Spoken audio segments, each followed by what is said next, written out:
During World War I, artists like Anna Coleman Ladd crafted facial prosthetics for disfigured soldiers, helping them reintegrate into society. In the late 19th century, physicians experimented with milk transfusions as a blood substitute to treat blood loss. Snake oil, originally a medicinal remedy made from Chinese water snakes, became a fraudulent product when salesmen like Clark Stanley began selling fake versions. In the 1800s, patients used decomposing whale carcasses and hot blubber in an attempt to treat rheumatism, despite the unpleasant smell. In the 1800s and early 1900s, hospitals used waterboarding as a form of shock therapy to cure mental illness. I'm so glad I wasn't born in that era. Chloroform, once commonly used as an anesthetic in the 19th century, was eventually replaced due to its toxic effects on organs. Sigmund Freud and other 19th century doctors prescribed cocaine to treat conditions like depression, migraines, and toothaches. In the 18th and 19th centuries, doctors treated stuttering by performing hemiglossectomies, which involved removing half of the tongue. Scalping, the act of removing a portion of the scalp as a trophy, was practiced in various cultures worldwide. Cigarettes, once marketed as remedies for asthma, were later found to worsen symptoms causing breathlessness, heart pain, and palpitations. In the past, teething was blamed for infant deaths, leading to harmful treatments like bleeding, lancing, and leeching. In the 19th century, vibrators were invented to treat female hysteria, a condition believed to cause symptoms like anxiety. Sir? Your hand, please. Gosh, I wonder how they came up with these treatments. In the 16th and 17th centuries, tobacco smoke was blown into drowning victims' rectums, believed to stimulate respiration and revive them. I don't even know what to say. In the 1920s, Dr. Sergei Voronov transplanted monkey testicles into men to treat impotence, although many patients died as a result. Bloodletting using leeches or lancets was practiced for centuries to balance bodily humors and treat diseases, but was later deemed harmful. Clysters, popular from the 17th to 19th centuries, were used to treat constipation and other ailments, sometimes involving scented mixtures.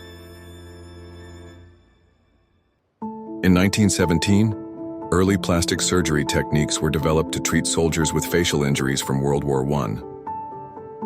In 1899, a whale hotel in Australia treated arthritis by having patients lie in dead whale carcasses for relief. In the late 1800s, Bayer marketed heroin as a cough medicine, claiming it was a non-addictive substitute for morphine.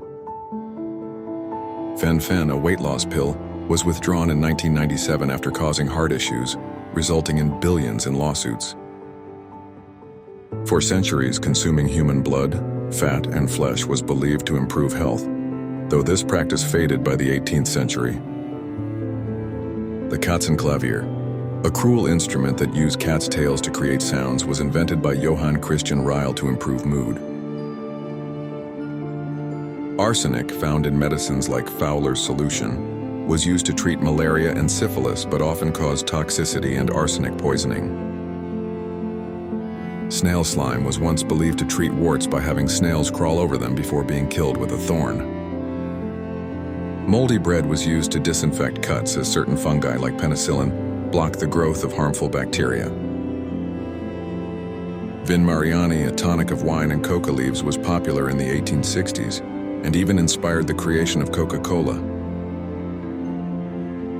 In 1910, early prosthetic legs featured wooden frames and leather straps.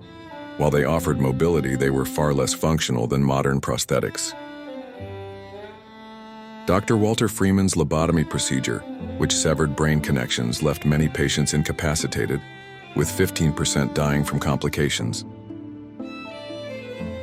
In 1917, Dr. Wagner Jauregg injected malaria into syphilis patients to induce fever, winning a Nobel Prize in 1927.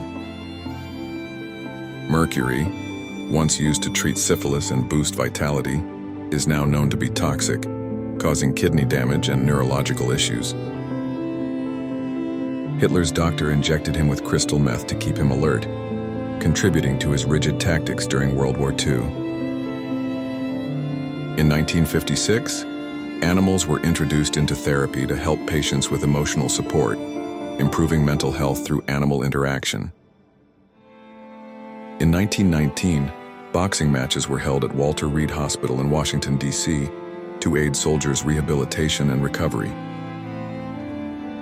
In the 19th century, electric shock treatments like galvanic baths and urethra rods were used to treat impotence. Cupping, an ancient Chinese practice, involved heating glass cups to create a vacuum, improving blood flow and circulation.